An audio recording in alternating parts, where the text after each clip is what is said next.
Well, I'm here today because when I was 8 years old, I was diagnosed with severe dyslexia. I don't remember being diagnosed per se, but I do remember having meetings at schools talking about how I was dyslexic. And it was good to finally have something to blame about why I was different and why it took so long to do such simple tasks.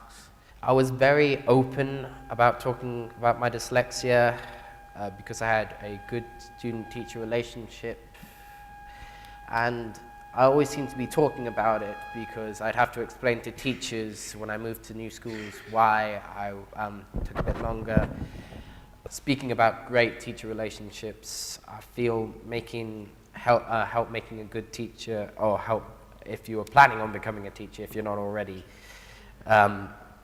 is probably being understanding, like knowing that if you do have a student who is dyslexic or has some sort of learning disability, that they're not going to work, they're going to have to work a lot harder and you're going to see a lot slower progress, but there is a learning curve and you will see results eventually. Being open to talk to a student is also what I see being quite helpful.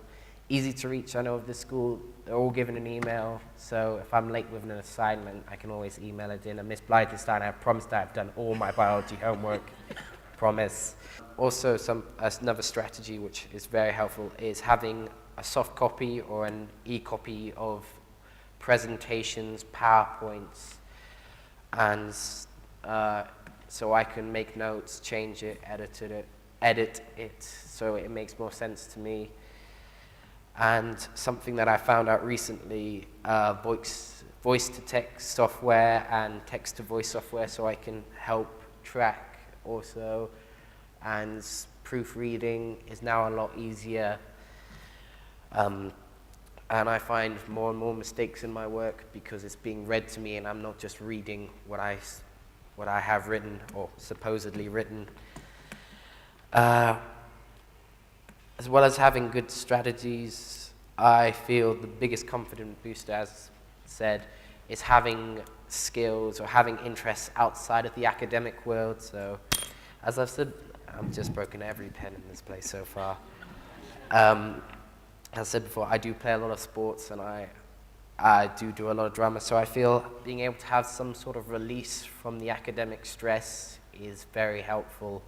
But I think attitude is half the battle, and so with such a supporting family and school, I feel that I can complete this IB program and hopefully go on to university. So I remember very well the day that he was diagnosed, where we were, what we wore, and how daunting it was to be told that your child had dyslexia. As a lawyer, I was used to reading reports, but when it's your child and all that terminology and what lies ahead, I can remember thinking, gosh, we're overwhelmed. Where are we going? Why has it taken so long to get here? Why didn't I pick up that he had dyslexia sooner? What are we going to do? He's labelled. Is it going to be a stigma? All those questions go round in your mind rapidly. The one thing we did was we all agreed at home as a family that it wasn't going to be a stigma. We were going to be open. We were going to share with everybody that he had dyslexia. And Joby remembers the first conversation at school, going in and talking with a teacher who, like we heard from Trevor, was probably been significant in our story, because I remember him saying to me and to Joby, it doesn't matter what other support you get, as long as you keep your confidence up. And that's what has guided us through the last 7 and 8 years. As long as Joby was confident, we could challenge and take on all the challenges that lay ahead for him and us as parents of a dyslexic child. It was hard to know initially what we would deal with. We had spelling issues, we had reading issues, we had decoding issues, organisational issues. But I think perhaps you take little steps, and I can perhaps talk to you about how we dealt with his reading.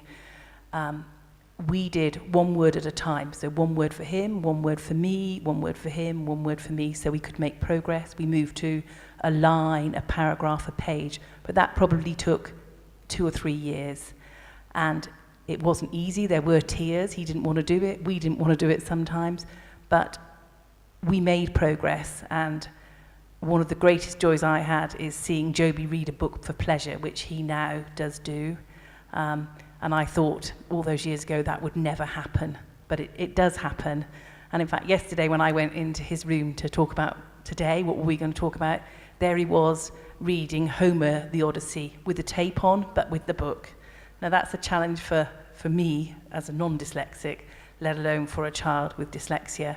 So, you know, you can make progress, and I think that's the message I'd give to parents and to teachers. You know, you can get there if you just take little steps and you work out what will work for your child. Every dyslexic child is different. I know that. What Joby needed when he was 8 is not what he needs now, and probably not what he'll need next year.